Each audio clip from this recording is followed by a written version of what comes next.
నమస్కారం. కార్తీక పురాణం విందాం. ప్రతి సంవత్సరము వచ్చేదే కార్తీక మాసం.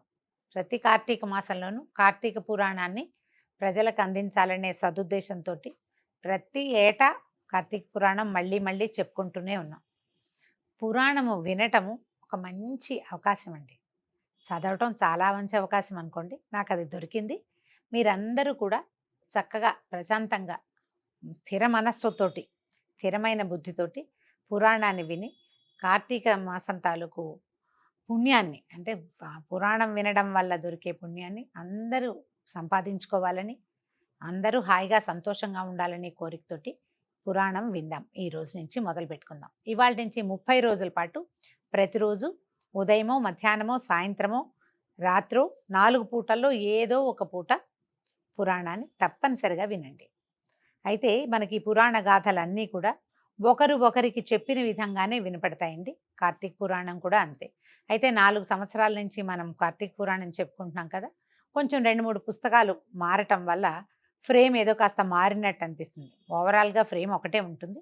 కొన్ని కథలు ఒకరోజు రావాల్సింది మరుసటి రోజు, ముందు రోజు రావాల్సిన తర్వాత రోజు అలా కనపడతాయి తప్పిస్తే అంతకంటే తేడా ఏం లేదండి. అన్నీ వ్యాసప్రోక్తమైన గాథలే మనం చెప్పుకుంటాం. పురాణంలోకి వద్దాం. శౌనకాదులకు సూతుడు కార్తీక పురాణాన్ని తెలియచేయటం. పూర్వం నైమిషారణ్యానికి సూత మహర్షి వస్తే ఆయన్ని శౌనకాది మునులు సత్కరించి సంతుష్టం చేసి కైవల్యదాయకమైన కార్తీక మహాత్మ్యాన్ని తెలియచేయమని అడిగారట. అయితే అత్యద్భుత పౌరాణికుడైన సూతుడు, ఆయన తర్వాత కాలంలో వచ్చిన సౌతి కూడా ఎక్కడెక్కడి నుంచో కథలను తీసుకొచ్చి చెప్పేవారు. ఈయనేం చెప్తారంటే, మా గురువుగారైనటువంటి వేదవ్యాసులు స్కాంద పురాణంలోనూ పద్మపురాణంలోనూ 2 చోట్ల ఈ కార్తీక మహాత్మ్యాన్ని వర్ణించారు. స్కాంద పురాణంలో ఋషిరాజైన శ్రీ వశిష్ఠుడి చేత జనక రాజర్షి చేత వరకు ఆయనకి జనక రాజర్షికి చెప్పబడింది ఒకటి. తర్వాత పద్మపురాణంలో హేలావిలాస బాలామణి అయిన సత్యభామాదేవికి లీలామానుష విగ్రహుడైన శ్రీకృష్ణ పరమాత్మ స్వయంగా తెలియజేసింది పద్మపురాణంలో ఉంది. అయితే మనం ఈరోజు కార్తీక మాసం మొదలైంది. స్కాంద పురాణాంతర్గతమైనటువంటి పురాణాన్ని మనం తెలుసుకుందాం. పూర్వం ఒకసారి సిద్ధాశ్రమంలో జరుగుతున్న యాగానికి అవసరమైన ద్రవ్యాల కోసం వశిష్ఠ మహర్షి జనక రాజర్షి ఇంటికి వెళ్ళారు. జనక రాజర్షి ఎవరు? మిథిలానగరాధిపతి. ఈయన స్వయంగా రాజర్షి అంటే రాజు మరియు ఋషి. ఆయన చాలా తపసంపన్నుడు, నిష్ఠాగరిష్ఠుడు. అయినప్పటికీ కూడా తన రాజ్యాన్ని చేసుకుంటూనే తన తాలూకు తపోనిష్టలో కూడా ఉండేవాడు.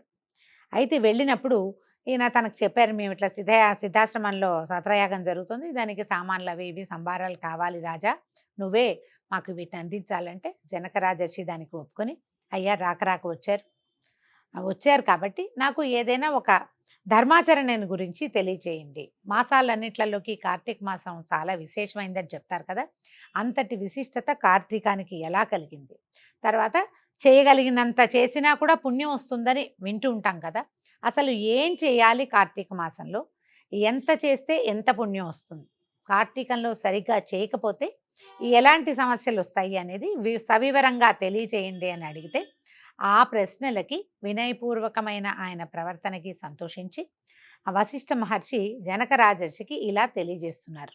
జనక మహారాజా, పూర్వజన్మలలో ఎంతో పుణ్యం చేసుకుంటే గానీ సత్వశుద్ధి కలగదు.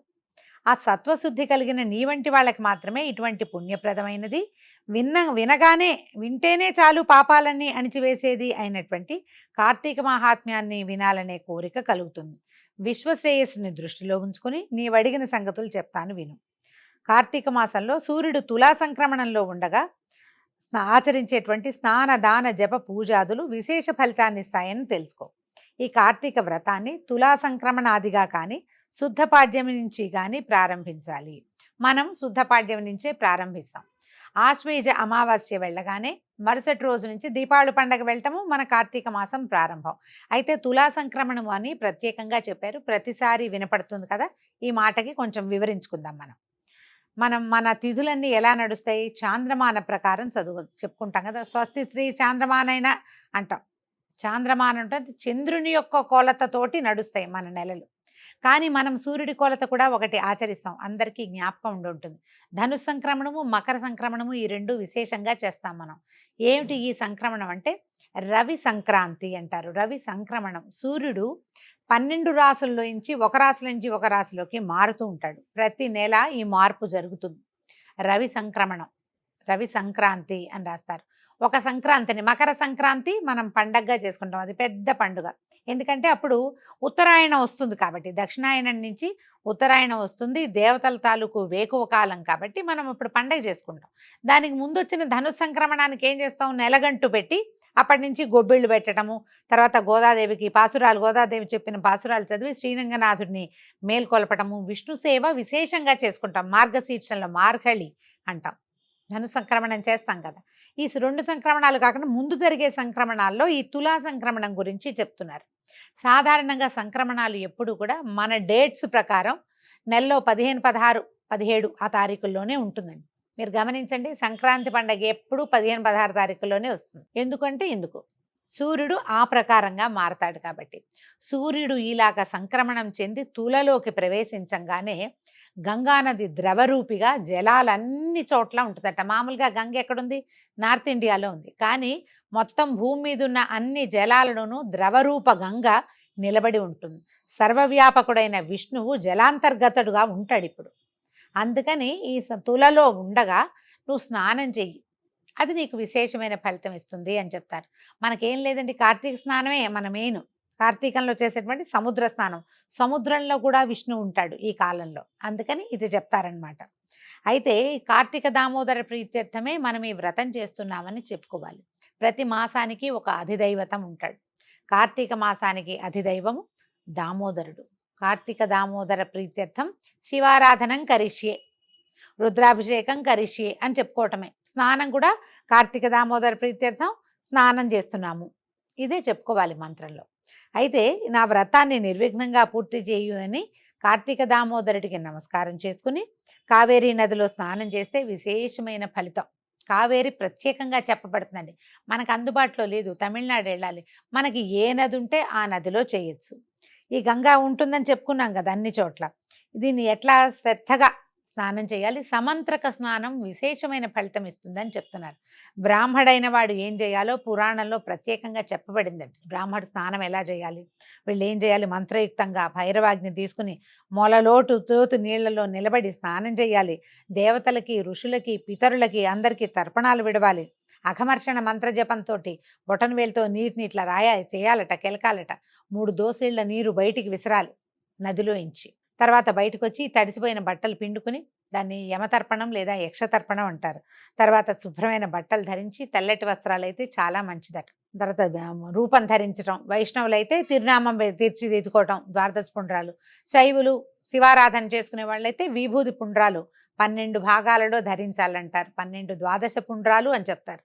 ఇవన్నీ ధరించి తర్వాత గాయత్రి సంధ్యావందనాదులు ముగించుకుని దేవాలయ దర్శనం చేసి, దేవాలయంలో శివాభిషేకమో విష్ణువాభిషేకమో చేసి లేదా సాలగ్రామార్చన చేసుకుని, వైష్ణవులైతే సాలగ్రామము, బ్రాహ్మణులైతే శివారాధన. ఒకవేళ ఏది కాదు, మేమేం చేయాలి అంటే మీకు ఏది అవకాశం కుదిరితే అది. బ్రాహ్మడు చేయవలసిన విధైతే ప్రత్యేకంగా ఇలాగని చెప్తున్నారు. ఇది దేవాలయ దర్శనం అయ్యాక ఇంటికి వెళ్ళి ఇంట్లో చేయవలసిన పూజాధికాలు, పూజా మందిరం అవన్నీ చేసుకోవటం ఉంటుంది. అవన్నీ చేయటం, ఎవరైనా వచ్చిన వాళ్ళకి భోజనం ఇవ్వటం, తమ కూడా ఏదైనా భోజనమో పలహారమో తీర్థం పుచ్చుకుంటారు, ఉపవాసం చేస్తారు, అదేదో చేయటం. తర్వాత పురాణ శ్రవణం చేయటం మధ్యాహ్నం. సాయంకాలం మళ్ళీ ఇంకొకసారి దేవాలయానికి వెళ్ళి అక్కడ దీపాలు వెలిగించటము. రాత్రికి శివనామస్మరణో విష్ణునామస్మరణో చేసుకోవాలి. మళ్ళీ తెల్లవారి ఉదయం మళ్ళీ నది స్నానం చేయాలి. ఇది ఈ స్నాన విధి. ఇట్లా ఇదే లైను.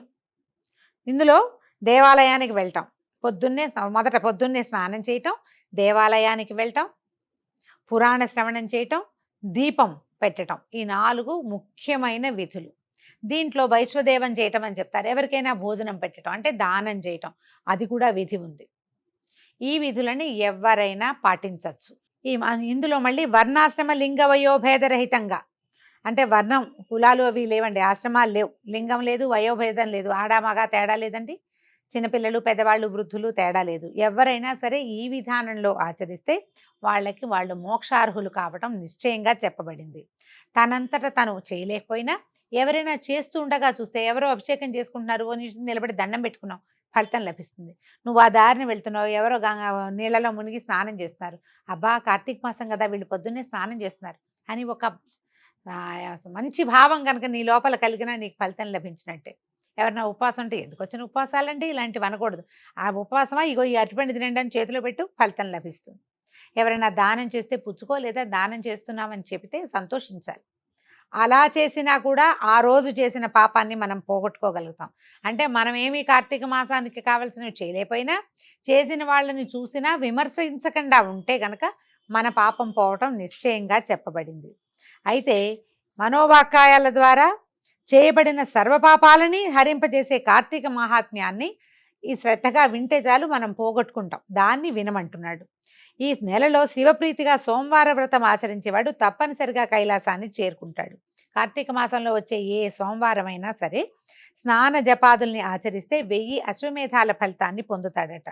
ఇది 6 రకాలుగా చెప్తారు. ఉపవాసము, ఏకభుక్తము, నక్తము, అయాచితము, స్నానము, తిలదానము ఇలా చెప్పారండి. అయితే ఈ ఉపవాసం ఏమిటి? శక్తి కలిగిన వాళ్ళు కార్తీక సోమవారం నాడు పగలంతా అభోజనం ఉపవాసం ఏమి తినకుండా ఉండి సాయంకాలం శివాభిషేకం చేసి నక్షత్ర దర్శనానంతరమున తులసి తీర్థం మాత్రమే పుచ్చుకోవాలి. అంటే డే మొత్తం ఉపవాసం, మంగళవారమే భోజనం. ఒకటి. రెండోది ఏకభుక్తం. సాధ్యం కాని వాళ్ళు ఉదయం స్నానదాన జపాదుల్ని యథావిధిగా చేసి మధ్యాహ్నం భోజనం చేసి రాత్రి భోజనానికి బదులు ఏదైనా శైవ తీర్థమో తులసి తీర్థమో మాత్రమే తీసుకోవాలి. రాత్రి పలహారం లేదు. ఇది రెండో రకం. మూడోది నక్తం. పగలంతా ఉపవాసం చేసి రాత్రి నక్షత్ర దర్శనం తర్వాత శివారాధన చేసుకుని భోజనాన్ని కానీ ఉపాహారాన్ని కానీ స్వీకరించాలి. ఇది చాలామంది చేస్తారండి, చాలామంది దీన్ని ఆచరిస్తారు. నాలుగో రకం అయాచితం. భోజనానికి ప్రయత్నించకుండా ఎవరైనా వాళ్ళంతటి వాళ్ళు రండి బాబు భోజనానికి అంటే ఆ పూట భోజనం చేయటం, ఎవరు పిలవకపోతే ఊరుకోవటం. ఇది ఈ కాలంలో అయ్యే పని కాదండి. ఎవరు పిలిచి భోజనం పెట్టరు ఇప్పుడు మనకి. పాత రోజుల్లో ఈ నదీ స్నానాలకి వాటికి వెళ్తుంటే వీళ్ళని దీక్షలో ఉన్నారని అయ్యా మా ఇంటి భోజనానికి రండి అని పిలిచేవాళ్ళు. పాతకాలంలో జరిగేది. ఇప్పుడు ఎక్కడుంది? అది లేదు కదా. ఇది ఎవరు పాటించేటట్టుగా కనపడదు మనకి. తర్వాత స్నానం. ఈ పైన చెప్పిన 4 రకాలకి అవకాశం లేని వాళ్ళు, శక్తి లేని వాళ్ళు సమంత్రకంగా స్నాన జపాదులు చేసినప్పటికీ చాలు. స్నానం చేసేటప్పుడు చేయవలసిన మంత్రం ఏమిటో ఆన్లైన్ చూసుకున్నా దొరికేస్తుందండి. ఆ మంత్రం మనమే చెప్పుకుని స్నానం చేయొచ్చు. బ్రాహ్మణుడు ఎవరి చేతైనా ఈ నదీ తీరాల్లో కనపడతారు, వాళ్ళతోటి చెప్పించుకుని వాళ్ళకు కొంచెం దక్షిణ ఇచ్చి స్నానం చేసినా అద్భుతమైన ఫలితం లభిస్తుంది. ఇప్పుడు మేము ఇంట్లోనే స్నానం చేస్తాము. ఎలాగండి? మేము ఈ నదులకి వాటికి వెళ్ళలేము. ఎలా అంటే ఆ నీళ్ళలోనే గంగ ఉందని, గంగే చేమనే చేవ గోదావరి సరస్వతి అనుకోవటం, లేదా హరగంగే అని గంగా నదిని మానసికంగా భావించి స్నానం చేస్తే కొంత ఫలితం తప్పకుండా లభిస్తుందండి. దీనికి ప్రత్యేకంగా చెప్పేది ఏంటంటే సూర్యోదయానికి ముందే స్నానం, తెల్లవారుజాము స్నానం అనుకోండి, ఇంకంతే. తర్వాతది 6వది తిలదానం. మంత్ర జప విధులు తెలియని వారు కార్తీక సోమవారం నాడు నువ్వులు దానం చేసినా సరిపోతుంది. సోమవారం రోజున నువ్వుల్ని దానం చేయాలి. దీనికి మంత్రం తంత్రం కూడా ఏం అవసరం లేదండి. అమంత్రకంగా కుదిరితే చేసుకున్నట్టు.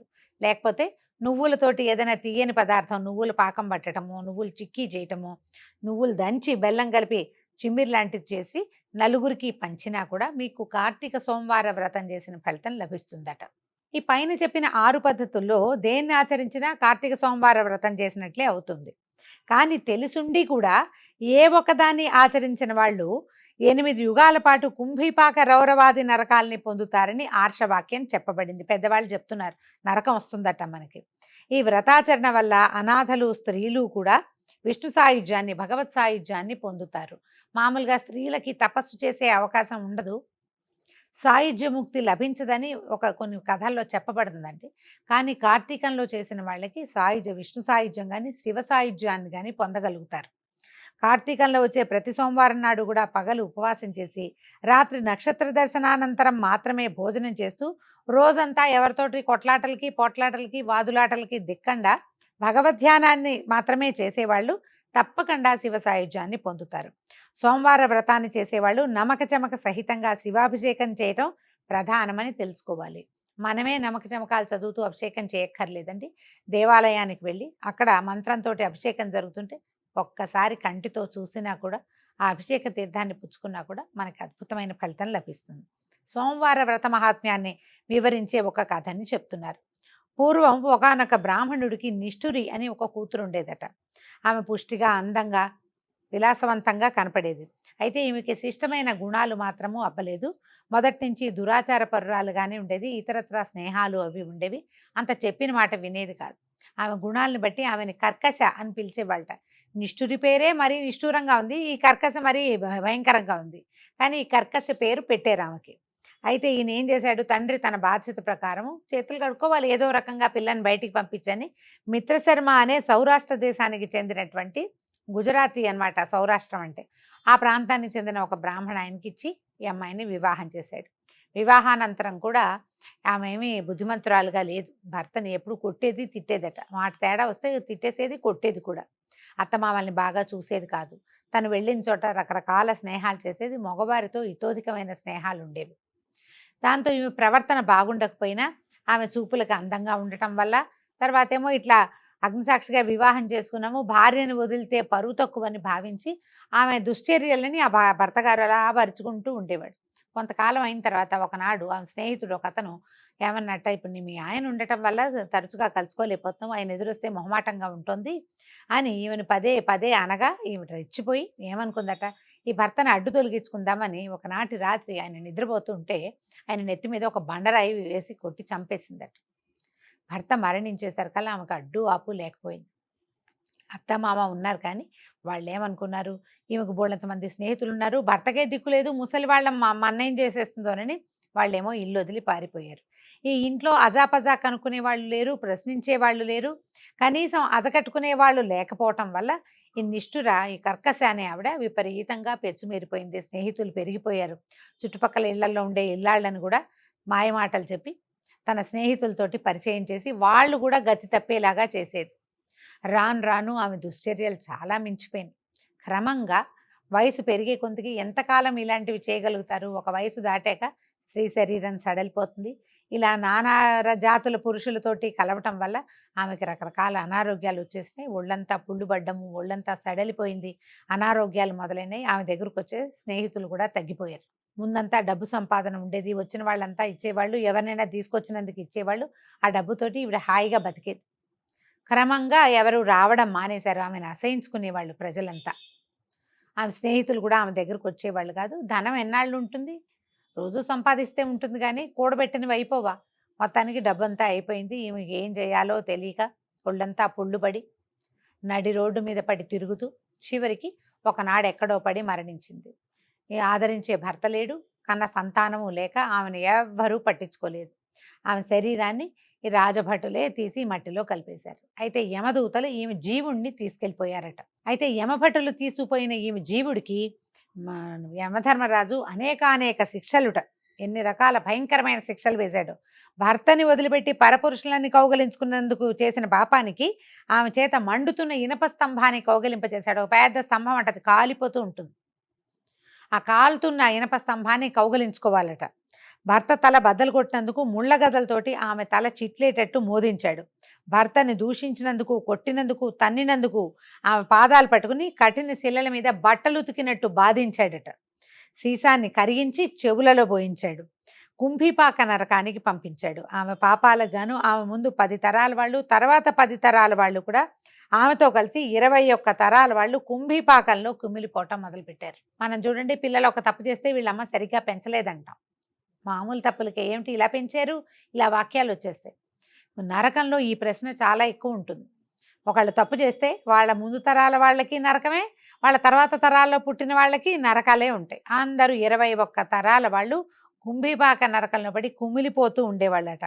ఈ విపరీతమైన నరకానుభవం తర్వాత ఆమె 15 సార్లు భూమి మీద కుక్కగా జన్మించిందట.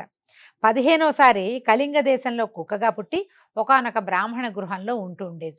అయితే సోమవార వ్రత ఫలితం చేత ఈ కుక్కకి కైలాసం లభించిందట. ఇలా ఉండగా ఒక కార్తీక సోమవారం నాడు ఆ బ్రాహ్మణుడు పగలంతా ఉపవాసం ఉండి శివాభిషేకము మొదలైనవి నిర్వహించి నక్షత్ర దర్శనానంతరము నక్త స్వీకారానికి సిద్ధపడి ఇంటి బయలులో బలిని విడిచిపెట్టాడు. ఈ బలి అంటే శివారాధన అయిన తర్వాత నాకబలి, అలా రకరకాల బలులు వేస్తారండి. రథ్యన్నము అంటారు. దారిలో బలిని విడిచిపెట్టేలా పద్ధతి ఒకటి ఉండేది. పూర్వం చాలా ఇళ్లలో జరిగేదండి. తర్వాత వచ్చిన కావ్యాలు నాటకాలలో కూడా ఈ ప్రస్తావన మనకి కనిపిస్తుంది. భోజనం చేసే ముందు చాలామందికి ఇప్పుడు మన ఇళ్లలో కూడా పెద్దవాళ్ళని గమనించండి, కంచంలో పెట్టుకోగానే మొదటి ముద్ద ఒకటి తీసి పక్కన పెడతారు. అది బయట గోడ మీద ఏ కాకికో పెట్టే పద్ధతి ఉంటుంది.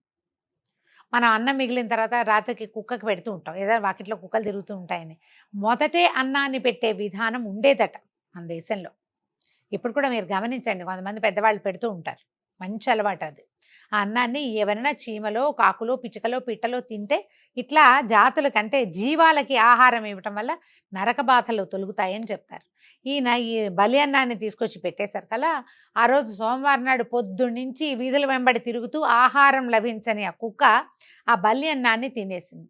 ఎప్పుడైతే శివారాధనలో వినియోగించబడిన ఈ బలి అన్నాన్ని తిన్నదో ఆ కుక్కకి 14 జన్మల నుంచి తను పడినవి, తను ఎత్తిన జన్మలు, అంతకుముందు తను చేసిన పాపాలు, తను అనుభవించిన రౌరవాది కుంభిపాకాది నరకాలన్నీ జ్ఞాపకం వచ్చేసి ఓ అని పెద్ద గొంతుతో ఏడ్చింట, ఓ బ్రాహ్మడా నన్ను రక్షించు అని ఏడ్చేసరికల్లా ఈయన ఆశ్చర్యపోయాడు. కుక్క ఏమిటి మనిషిలాగా మాట్లాడుతోందని బ్రాహ్మడు సమీపించి, అమ్మా ఎవరు నువ్వు ఏమిటి అంటే, ఆ కుక్క చాలా దీనావస్థలో ఉండి ఇట్లా చెప్పిందట, అయ్యా నేను పూర్వజన్మలో నేను ఒక విప్రవనితని, నా దుశ్చర్యలకి ఫలితంగా నరకంలో పడిపోయాను. తర్వాత 15 జన్మలు కుక్కగా జన్మించాను, 14 అయినా ఇది 15వ జన్మ. నాకు ఇప్పుడు అసలు ఈ ధ్యాస ఎందుకు వచ్చిందో, నేను చేసిన పాపాలన్నీ నా కంటి ముందు కనపడుతున్నాయి. చేసిన పాపాల కంటే ఈ కనపడేదాన్ని మనం చూడండి, ఒక్క విషయం మొన్న జరిగింది ఏదైనా గుర్తొస్తేనే మనకు అన్నం సహించదు, నిద్ర పట్టదు. పూర్వం జరిగింది గుర్తొస్తే ఎన్నో జన్మల్లో పడిన నానా అగచాట్లు కంటి ముందుంటే ఎట్లా అయిపోతారు, పిచ్చి వెర్రి ఎత్తిపోరు. ఆ కుక్క దుఃఖంతో ఏడుస్తూ ఇలా ఎందుకు వచ్చింది, నాకు ఎందుకు తెలిసింది ఇట్లా అని బాధపడుతూ అడిగింది. ఆ బ్రాహ్మడు ఏం చెప్పాడంటే, అమ్మా నువ్వు ఈ బల్యన్నాన్ని ఇవాళ సోమవారం ఈ తినడం వల్లే నీకు ఇలాంటి పూర్వజన్మ స్మృతి కలిగింది, అంతకంటే ఇంకేమీ లేదు అన్నాడు. అనేసరిగా ఆ కుక్క పరిపరి విధాల బతిమలాడింది బ్రాహ్మణ్ణి, నాకు ఎలా వస్తుంది మోక్షం, నేను ఎట్లా ఈ జనన మర చక్రం నుంచి, ఇదే సైకిల్ కుక్కలా పుట్టింది, మళ్ళీ కుక్కే, ఇప్పటికి 14 సార్లు, ఇది 15వసారి, ఇంకా ఎన్నిసార్లు ఈ కుక్క జన్మ ఎత్తాలి నేను, ఎట్లా నాకు విముక్తి లభిస్తుంది, నాకు మోక్ష సాధన ఎట్లాగో తెలియచేయమని ప్రార్థించిందట. ప్రార్థిస్తే ఈ బ్రాహ్మణుడు బాగా ఆలోచించి ఆయన తను చేసినటువంటి అనేకానేక సోమవారాల మహాత్మ్య వ్రతాల్లోంచి, సోమవార వ్రతాల ఫలితంలోంచి ఒక సోమవార వ్రతాన్ని ఈ కుక్కకి సమంత్రకంగా ధారపోసాడట. ఎప్పుడైతే ఈ సోమవార వ్రత ఫలితం తనకి ధారపోయి పడిందో ఆ కుక్క కాలిపోయి ఆ ప్రాంతంలో ఒక దివ్య స్త్రీ రూపం ధరించిన ఒక స్త్రీ కనపడిందట. ఆమె తన ముందు తరాల వాళ్ళందరితో, తన పితృదేవతలతో సహా కైలాసానికి వెళ్ళిపోయింది. ఆమె కోసం దివ్య విమానం వచ్చింది, ఆమె కైలాసానికి వెళ్ళిపోయింది. ఈ విధంగా సోమవార వ్రతం ఒక్క వ్రత ఫలితం వల్ల ఒక్కసారి చేస్తేనే ఇంత అత్యద్భుతమైన ఫలితాన్ని ఇస్తుంది. ప్రతి సంవత్సరము చేస్తే ఇంకా ఎంతో ఫలితాన్ని ఇస్తుంది రాజా. కాబట్టి తప్పకుండా సోమవార వ్రత విధిని పాటించు, నీ సమీపస్థులందరి చేత ఇది పాటించేలాగా చెయ్యి. మనం ఎన్ని పాపాలు చేసినా వాటిలోంచి కొంత అయినా మనం పోగొట్టుకోగలుగుతాము అని చెప్పి ఈ విషయాన్ని వశిష్ఠ మహాముని జనక రాజర్షికి తెలియజేశారండి. దీంతో మొదటి రోజు పారాయణ పూర్తయింది. రేపు ఉదయం మళ్ళీ రెండో రోజు పారాయణలో కలుసుకుందాం. నమస్కారం.